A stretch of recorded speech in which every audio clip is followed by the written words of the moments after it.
উখিয়ার সোনারপাড়া বাজারে সুপারির চাহিদা চরমে পৌঁছেছে। স্থানীয়ভাবে উৎপাদিত সুপারি এখন যেন সোনার হরিণ, একদিকে দুষ্প্রাপ্য, অন্যদিকে দরও আকাশছোঁয়া। ভোরের আলো ফোটার আগেই বাজারে ভিড় জমাচ্ছেন বিভিন্ন এলাকার পাইকারি ও খুচরা ব্যবসায়ীরা।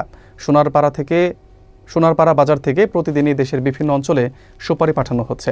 বিশেষ করে ঢাকা, চট্টগ্রাম, সিলেট সহ বড় শহরগুলোতে এখানকার সুপারির আলাদা সুনাম থাকায় মানসম্মত সুপারি সংগ্রহে ব্যবসায়ীদের আগ্রহ বেশি।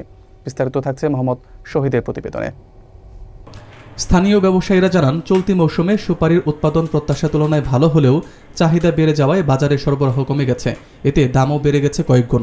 ফলে উৎপাদক থেকে শুরু করে স্থানীয় ব্যবসায়ীরা সকলেই ভালো লাভের মুখ দেখছেন। বাজারের অভিজ্ঞ ব্যবসায়ীরা বলেন, বহু বছর ধরেই সোনারপাড়া বাজারের সুপারির আলাদা পরিচিতি রয়েছে। আন্তঃজেলা পরিবহন ব্যবস্থা উন্নত হওয়ায় এখন সহজেই দেশের নানা প্রান্তে সুপারি পাঠানো হচ্ছে, যা বাজারকে আরও সক্রিয় করে তুলেছে। বর্তমানে সোনারপাড়া বাজারে সবচেয়ে ভালো দামে সুপারি বিক্রি হচ্ছে, যা ব্যবসায় সবার মাঝে উৎসাহ বাড়িয়েছে। এদিকে সোনারপাড়া বাজারের ইজারাদার বলেন, এখানকার সুপারির মান অত্যন্ত ভালো হওয়ায় দেশের বিভিন্ন জায়গা থেকে ক্রেতারা আসছেন। তাদের সুবিধার জন্য বাজার কর্তৃপক্ষ বিশেষ ছাড়ও দিচ্ছে। সুপারি বাণিজ্যের এ বাড়তি গতি পুরো এলাকার অর্থনীতিতে ইতিবাচক প্রভাব ফেলছে বলে মনে করছেন স্থানীয়রা। আমি প্রায় 500 লক্ষ টাকার কিনছি।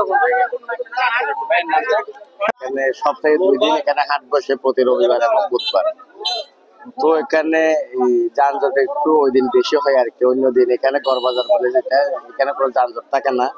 আজকে ধরেন 8টা থেকে 12টা পর্যন্ত একটু যানজট থাকে। আমার প্রশাসনের প্রতি একটা আবেদন হচ্ছে, ইউনিয়ন ইয়ে থেকে যদি একটা চৌকিদার, 2টা চৌকিদার যদি এখানে রবিবার এবং বুধবারে দেওয়া হয়, এটা আমার বাজার জন্য ভালো হয় আর কি।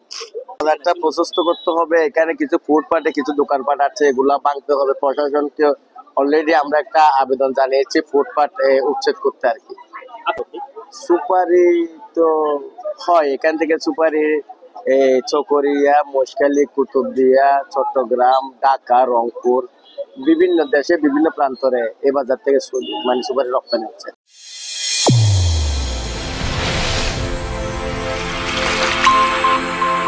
চ্যানেল A1 হৃদয়ের স্পন্দন।